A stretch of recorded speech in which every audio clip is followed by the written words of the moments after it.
અને બીજી બાજુ અક્રૂરજી મહારાજને પ્રશ્ન કર્યો. અહીં આવવાનું પ્રયોજન, અક્રૂરજી મહારાજે બધી વાત કરી બતાવી કે હું આમંત્રણ પત્રિકા લઈને આવ્યો છું. મથુરા નરેશ કંસ ધનુષ્ય યજ્ઞ કરે છે અને હું તમારા બેવ દીકરાને, મોટા દીકરા બલરામ અને નાના દીકરા કનૈયાને હું તેડું કરવા આવ્યો છું. અક્રૂરજી મહારાજને આનંદનો પાર ન રહ્યો. અંતરમાં આનંદ થયો કે ક્યાં એ મથુરા નરેશ કંસ અને ક્યાં મારા દીકરા, અને એનું તેડું કરવા માટે સ્વયં એક કંસનો સોનાનો રથ આવ્યો.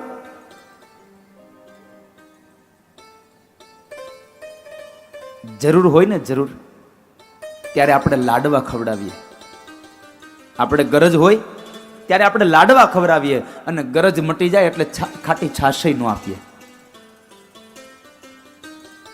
રામચરિત માનસમાં ગૌસ્વામી લખ્યું છે, સુર નર મુનિ જન સબ કે યહ રીતિ, સ્વાર્થ કારણ સબ કરહી પ્રીતિ. બધાઈને સ્વાર્થ હોય એટલે લાડવા ખવડાવે, સ્વાર્થ પતે એટલે ખાટી છાશ ન આપે. અહીંયા કંસને સ્વાર્થ છે એટલે સોનાનો રથ મોકલ્યો છે. બધાને વાત બહુ ગમી, નંદ બાબાને આનંદ થયો, પણ એક માત્ર માં યશોદાને આ વાત ન ગમે. મારા કનૈયાને લઈ જવાનો આ શબ્દ યશોદાને ન ગમ્યા.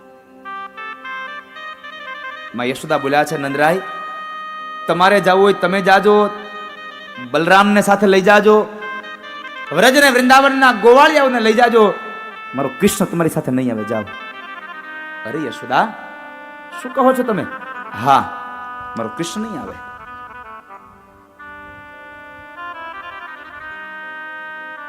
યશોદા, તમે જરા સમજો તો ખરા, ક્યાં મથુરા નરેશ કંસ અને ક્યાં આપણા દીકરા એને તેડું આવે, અને છતાંય જો આપણે એને પછી તેડું કરવા આવ્યા ન મોકલીએ ને તો એ મહારાજને ખોટું લાગે, એને દુઃખ લાગે. યશોદાને સાંત્વના આપી અને સમજાવ્યા, સમજણ આપી, અને અંતે કૃષ્ણને જવા માટેની તૈયારીઓ કરે. રાત્રિનો સમય હતો એટલે નંદ બાબા કહે છે, કનૈયા મહેમાનને અતિથિ ભવનમાં લઈ જાઓ, એને આરામ કરાવો, સવારના નીકળ્યા હશે, થાકી ગયા હશે. ભગવાન લઈને જાય છે કાકાને લઈને ગયા, અને એ સમયે અતિથિ ભુવનમાં જ્યાં લઈ જાય તો અતિથિ ભુવનમાં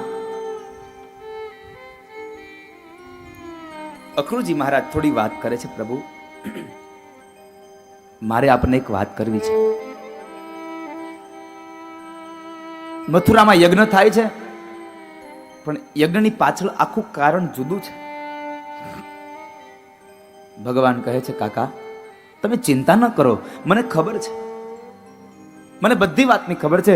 તમે નિરાતે આરામ કરી લો, સવારમાં આપણે નીકળી જશું. આરામ કરાવી બે ભાઈઓ આવ્યા છે. દાઉજી મહારાજ પોતાની પથારીમાં સૂતા અને ભગવાન કૃષ્ણ માં યશોદાની સાથે જ સૂતા છે. ભગવાન મોટા થયા ને તો માં યશોદાની હારે સૂવે છે.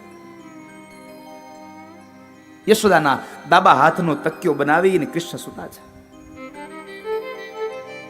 માની સાથે સૂતા છે એટલે માએ કપાળમાં ચુંબન કર્યું લાલાને, અને વાંકડિયા વાળમાં માં હાથ ફેરવે છે, ગાલે ચુંબન કરે છે. થોડી વાર થઈ તો ભગવાન બાલકૃષ્ણ પોઢી ગયા અને માં યશોદાની નિંદ્રા વેરણ બની ગઈ. આજ યશોદાને નિંદ્ર નથી આવતી. એક જ માત્ર વિચાર, સવાર થશે મારો કૃષ્ણ જતો રહેશે, સવાર થશે મારો કનૈયો જતો રહેશે. એક જ વિચાર આવે છે.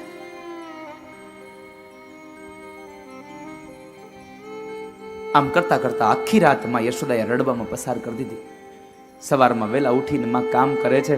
નંદ બાબા તૈયાર થયા, દાઉજી મહારાજ તૈયાર થયા, પણ હજી ભગવાન કૃષ્ણ આજ સૂતા છે. નંદ બાબા કહે છે, યશોદા લાલાને જગાડું ને, જવાનું મોડું થઈ જશે. રોજના માટે યશોદા વહેલી સવારમાં અવાજ કર્યો, કનૈયા, એ કનૈયા, ઉભો થા લાલા, ગાયો ચરાવવા જવાનું છે. આજ માએ નહોતો ઉઠાડ્યો, કારણ એક વાતનો અંદરથી ડર હતો, કૃષ્ણ જગાડીશ ને તો કૃષ્ણ જતો રહેશે. પણ નંદ બાબાએ કહ્યું એટલે યશોદા આવી લાલાને જગાડે છે. લાલા, કારણ કે આમ પ્રવેશ કર્યો ને, જ્યાં જુએ તો ઓરડાની મધ્યમાં પલંગ છે અને પલંગની મધ્યમાં ભગવાન કૃષ્ણ કાળી કામળીને પગથી લઈ અને માથા સુધી ઓઢી અને ભગવાન સુતા છે. ભારે હૈયે કામળીનો છેડો પકડીને આમ જણાવ્યું, લાલા ઉભો થા બાપ, મોડું થશે. માને જોયા એટલે માના ચરણારવિંદમાં વંદન કર્યા છે અને માને બથ ભરીને એટલે માએ કપાળની અંદર ચુંબન કર્યા, પણ માની આંખના બે ખૂણાઓ ભીના થઈ ગયા, પલ્લી ગયા. કારણ આજ કૃષ્ણ જતો રહેશે, આજ કનૈયો વયો જશે.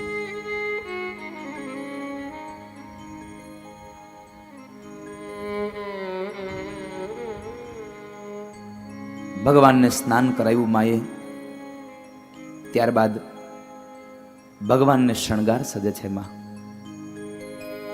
માને શૃંગાર કર્યો અને શૃંગાર કર્યા પછી ભગવાન કહે છે, માં મારો શૃંગાર થઈ ગયો? હા લાલા. રડતી રડતી આંખોએ એમાં શૃંગાર કર્યો અને સમય ભગવાન કૃષ્ણે પ્રશ્ન કર્યો, માં તો મારી ગુંજાની માલા ક્યાં છે? મારી ગુંજા માલા ક્યાં છે? માએ ભગવાનના કંઠની અંદર ગુંજાની માલા પહેરાવી. ગુંજાની માલા ભગવાનના કંઠમાં પહેરાવી. મહાપુરુષ એમ કહે છે, ભગવાનને તમે ગમે તેટલો શૃંગાર અર્પણ કરો, પણ જ્યાં સુધી તમે એને ગુંજાની માળા, ચનોઠીની માળા ન પહેરાવો ત્યાં સુધી મારા ઠાકોરનો શૃંગાર અધૂરો છે. એટલે ઠાકોરજીને ગુંજાની માલા પહેરાવજો. ઠાકોરજીને ગુંજાની માલા પહેરાવવાની પણ પદ્ધતિ છે. શિયાળાનો સમય હોય તો લાલ ચનોઠીની માળા પહેરાવજો અને ઉનાળાનો સમય હોય તો સફેદ ચનોઠીની માળા પહેરાવજો.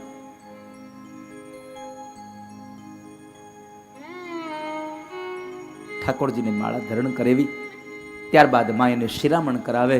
કનૈયાની બાજુમાં બેસીને એક હાથની અંદર કાસાની તાંસલીમાં માખણ ને મિશ્રી ભરી અને મા યશોદા લાલને જમાડે છે. રડતી આંખોએ કૃષ્ણને જમાડે. ભગવાન કૃષ્ણ બોલ્યા છે, માં શું કામ રડો છો? શા માટે રડો છો? શું કહે મા યશોદા એને?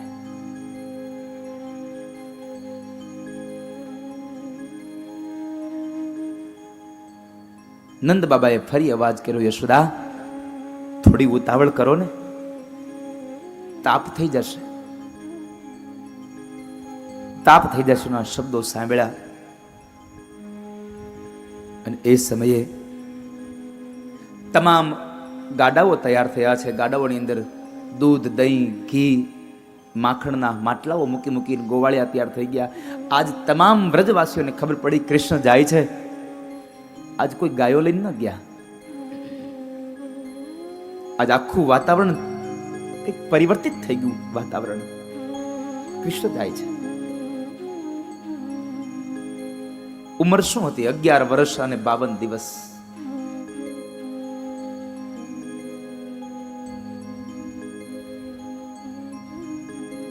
અગિયાર વર્ષ અને 52 દિવસની ઉંમર.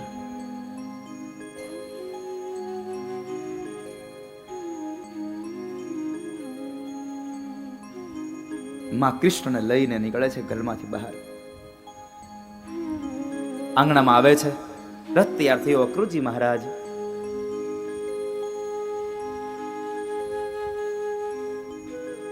દાઉ ભૈયા, નંદ બાબા બધા તૈયાર થઈ ગયા છે અને રથની નજીક આવી માના ચરણારવિંદમાં ભગવાન કૃષ્ણએ વંદન કર્યા છે. માં યશોદા ચોધાર અસુરી રડે. કૃષ્ણને બથ ભરી અને કનૈયાના કપાળમાં ચુંબન કરે છે.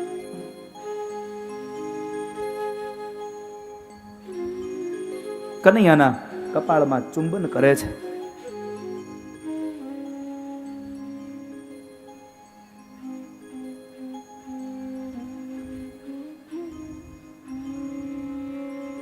ચોધાર અસુરે રડી રહેલી માની આ દશા જોઈ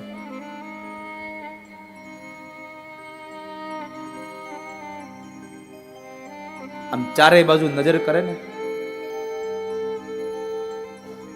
વ્રજ ને વૃંદાવનની એક પણ ગોપીઓ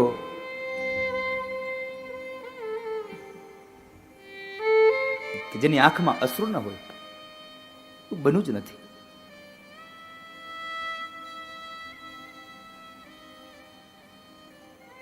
એક એક વ્યક્તિ રડે છે આજે વૃંદાવનનો, એક એક વ્યક્તિ રડે છે.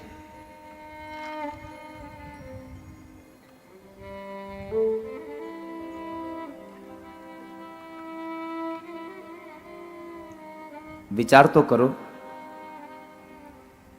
માણસથી માણસ કદાચ સાથે રહ્યો હોય ને જુદો પડે ને માણસ રડે, એમાં નવાઈ નથી. માણસની હારે માણસ રહ્યો હોય ને જુદો પડે ને એ કદાચ માણસ રડે, એમાં નવાઈ નથી. નવાઈ તો એ વાતની છે, આજ કૃષ્ણ ગોકુળમાંથી જાય છે ને તો ગૌશાળામાં બંધાયેલી એક એક ગાયની આંખમાંથી અશ્રુના ધારાઓ પડે છે. આજ અમારું કૃષ્ણ વયો જાય છે, આજ અમારું કૃષ્ણ જાય છે. ભાગવતકારે લખ્યું છે, નંદ બાબાએ વહેલી સવારમાં ગાયોને નિરણ નીરી છે, પણ ગૌશાળાની એક પણ ગાયે પોતાના નિરણમાં મોઢું નથી નાખ્યું. બસ દરવાજા સામે જોઈ અને સદૈવ માટે રડે છે, કૃષ્ણ જાશે, અમારું પાલ વયો જશે. ગાયો રડે, પક્ષીઓ રડે, એક એક વ્યક્તિ રડે છે, ગોપીઓ રડે છે. ભગવાન મા પાસેથી આશીર્વાદ લઈને નીકળે, ગોપીઓએ માર્ગ રોક્યો. ગોપીઓને ભગવાને સાંત્વના આપી, ગોપીઓ તમે આમ રડો નહીં. એક ગોપી કહે છે, કૃષ્ણ તમે જતા રહેશો તો અમે કેમ જીવશું? અમારું જીવન કેમ વ્યતીત થશે?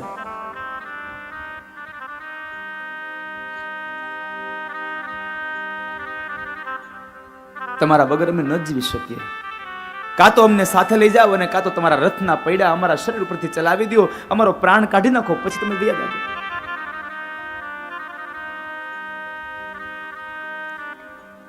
પુત્રના વિયોગમાં માં રડે ને એને પ્રશ્ન ન કરાય તમે શું કામ રડો છો. કારણ જ્યારે પ્રેમની અંદર કોઈ રડવું આવે ને તો એ પ્રેમ ક્યારેય વર્ણવી નથી શકાતો, માત્ર અનુભૂતિ જ થાય છે. માત્ર અનુભૂતિ હોય પ્રેમની.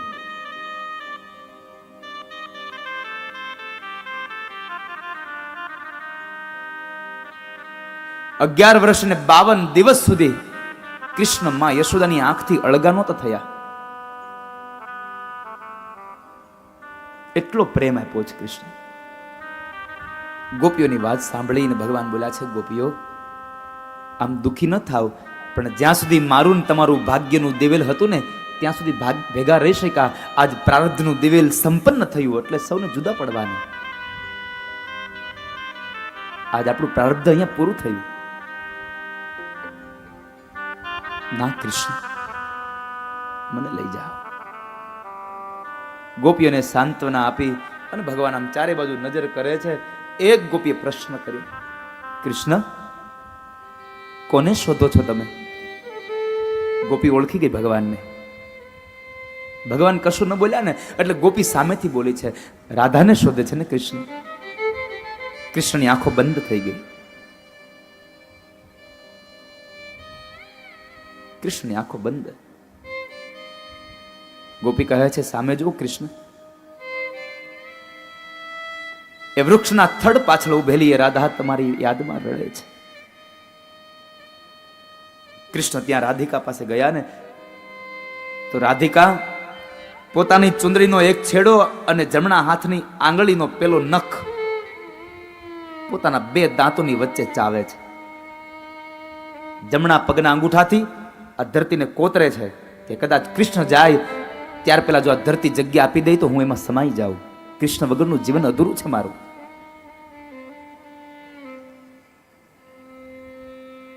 ભગવાન કૃષ્ણ આવીને એટલું બોલ્યા છે, રાધા मैं जा रहा हूं, मैं जा रहा हूं ના શબ્દ સાંભળ્યા રાધિકાની આંખમાંથી અશ્રુની ધારાઓ દડ દડ દડ અશ્રુ વહે. રાધા બોલ્યા નથી કશું.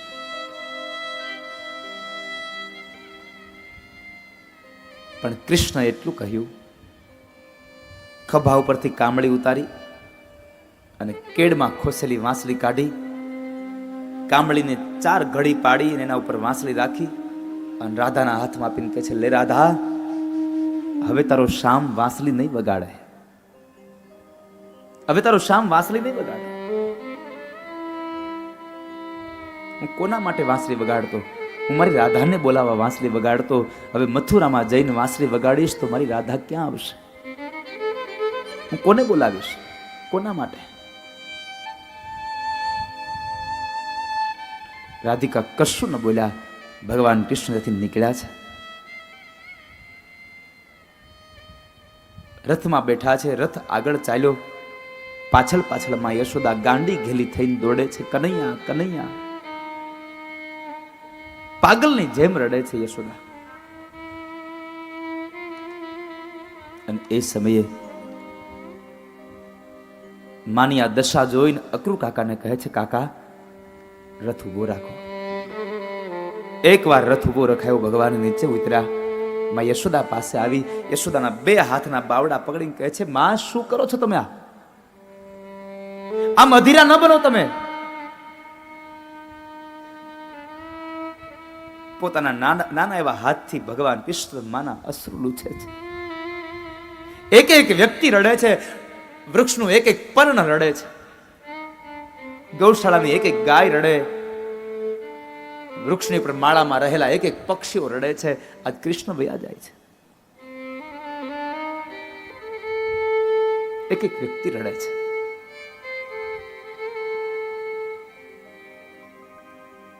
માં આમ અધીરા ન બનો. આટલા વ્યક્તિઓ રડ્યા છતાં પણ કૃષ્ણની આંખમાં અશ્રુનું એક પણ બિંદ હજી નથી આવ્યું. કનૈયાની આંખના ખૂણાઓ ભીના નથી થયા હજી. એ સમયે ભગવાન કૃષ્ણને માં યશોદા કહે છે, કનૈયા મારે તને એક વાત કરવી છે લાલા. બે હાથમાં હાથ રહીને કહે છે, માં બોલને, શું કેવું છે તારે? યાદ છે કનૈયા, તું નાનો હતો ત્યારે બહુ તોફાન કરતો હતો. મેં તને એક વખતના સમયે ખાંડણીયા સાથે બાંધી દીધો હતો. હા માં, મને યાદ છે. બસ લાલા, તારી મારી એક જ અરજી છે, તારા જીવનની બધી વાતો તારે જેને જઈને કેવી હોય એને કહેજે, પણ તારી મારી એક પ્રાર્થના સાંભળ. મેં તને ખાંડણીએ બાંધ્યું હતું ને લાલા, એ વાતને ભૂલી જાજે. આ વાતને કોઈને કહેતો નહીં દીકરા. આટલા શબ્દો સાંભળ્યા ને કૃષ્ણની આંખોના ખૂણા ભીના થઈ ગયા ને એટલું બોલ્યા છે, માં મારા જિંદગીની તમામ વાતોને હું ભૂલી શકું, પણ યશોદા તે મને ખાંડણીયા સાથે બાંધ્યો હતો ને એ વાત કોઈ દિવસ ન ભૂલી શકું. કારણ આ દુનિયાનો કોઈ જીવાત્મા મને બાંધી નથી શક્યો, માત્ર યશોદા તે મને બાંધ્યો છે. માટે હું જિંદગીમાં ન ભૂલી શકું આ વાત. માત્ર તે મને બાંધ્યો છે. આ દુનિયામાં કોઈથી ન બંધાયો હું.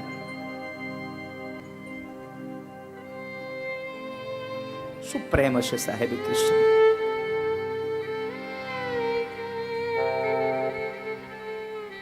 જતા જતા માના હાથની અંદર હાથ આપીને એટલું કીધું, માં હવે રડશો નહીં, આપણે બહુ જલ્દી મળીશું. આ કૃષ્ણ માને કોલ આપી દીધો મળવાનો.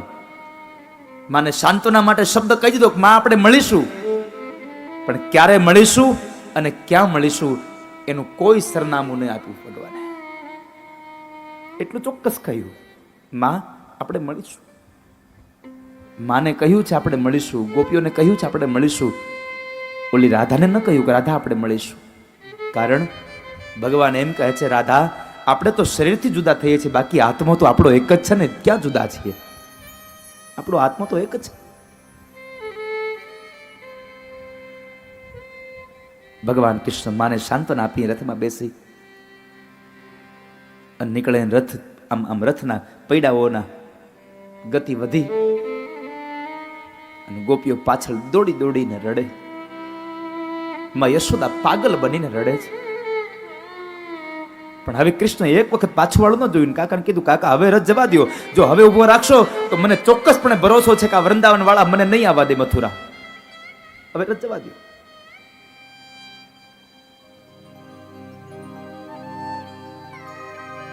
આખું વૃંદાવન ધામ શાંત પડી ગયું છે. સુના પડ્યા વૃંદાવન ધામ જો રથડે બેસીને હરિહાલિયા રેલો. કૃષ્ણ ગયા અને વૃંદાવન સુમસાન થઈ ગયું.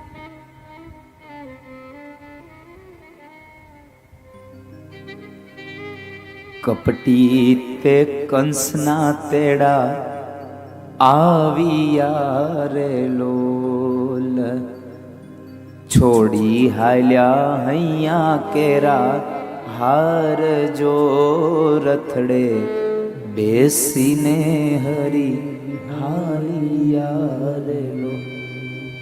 એક માથી દીકરો જુદો પડ્યો, પણ આધ્યાત્મિક અર્થમાં જોવા જઈએ તો એક જીવ ભગવાનથી જુદો પડ્યો ને એનું દુઃખ આ જીવને ગોપીને છે, માં યશોદાને દુઃખ છે.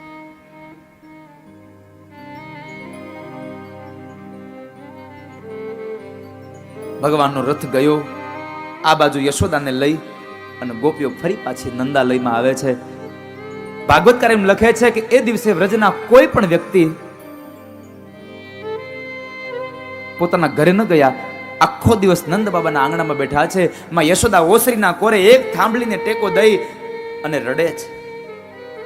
રડી રડીને આંખો સોજી ગઈ, લાલ થઈ છે. મોઢામાંથી એક જ શબ્દ નીકળે છે, મારો કનૈયો વયો ગયો, મારો કનૈયો વયો ગયો. એ દિવસે કોઈએ મોઢામાં પાણી ન મૂક્યું. આખો દિવસ કનૈયાના વિયોગમાં નિર્જલા વિતાવ્યા છે. સંધ્યાનો સમય થયો અને એક ગોપી દીવો કરવા ઊભી થાય. માને પ્રશ્ન કર્યો, માં ક્યાં છે તારા દીવડા, બતાવને દીવા કરું. માએ હાથ પકડીને નીચે બેસાડીને કીધું, ગોપી હવે મારા ઘરમાં દીવડા નહીં થાય, હવે હું શું કરું દીવડા કરીને? મારા ઘરમાં દીવડા શું કામ કરતી હતી? તો કહે છે કે સવારનો સૂર્ય ઉદય થાય અને મારો કનૈયો ગાયોને લઈ અને વયો જાય, અને સાંજની સંધ્યા થઈ જાય, અંધારું થાય ને ત્યારે મારો કનૈયો ગાયોને ચરાવીને પાછો આવતો તો. આખો દિવસ મેં મારા લાલાનું મોઢું ન જોયું હોય ને એટલે મારા દીકરાના મનોહર મુખને જોવા હું દીવડા પ્રગટાવતી, પણ આજ હું દીવડો પ્રગટાવું તો એ દીવડો પ્રગટાવીને હું કોનું મોઢું જોઈશ? મારો કનૈયો તો જતો રહ્યો છે, મારો લાલો જતો રહ્યો છે. કોના સહારે અમને છોડિયા રે લો, કોના સહારે? એ કનૈયા, કોના હિસાબે રહેશું નૈયા? કદાચ સવારમાં સૂર્ય આકાશમાં ઉગે, પણ હે કનૈયા, જ્યાં સુધી આ વૃંદાવનની ગોપીઓ તારું મનોહર મુખ ન જોવે ત્યાં સુધી અમારો દિવસ ન ઉગે. કોના સહારે છોડ્યા? ક્યારે મળે નરહરિના નાથ જો રથડે, બેસીને હરી હાલિયા. ભગવાન કૃષ્ણએ વ્રજ વૃંદાવન પાસેથી, વ્રજવાસીઓ પાસેથી વિદાય લીધી. ભાગવતકાર એમ કહે છે, વ્રજમાંથી કૃષ્ણ નહીં, વ્રજનો પ્રાણ ગયો છે, વ્રજનો સૂર્ય ગયો છે. ખૂબ લોકો દુખી થયા. અને આમ પણ પ્રેમની અંદર જ્યારે વિયોગ આવે, સંયોગમાં વિયોગ થાય એટલે સહજ દુઃખ થાય વાલા. કદાચ તમારી જીભ ન બોલે કે મને દુઃખ છે, તો તમારી આંખ તો ન જ રહી શકે. દર્દ જે હોય છે દિલમાં આવીને બહાર બોલે છે. અંદરમાં જે દર્દ હોય એ આંખો આવીને કહે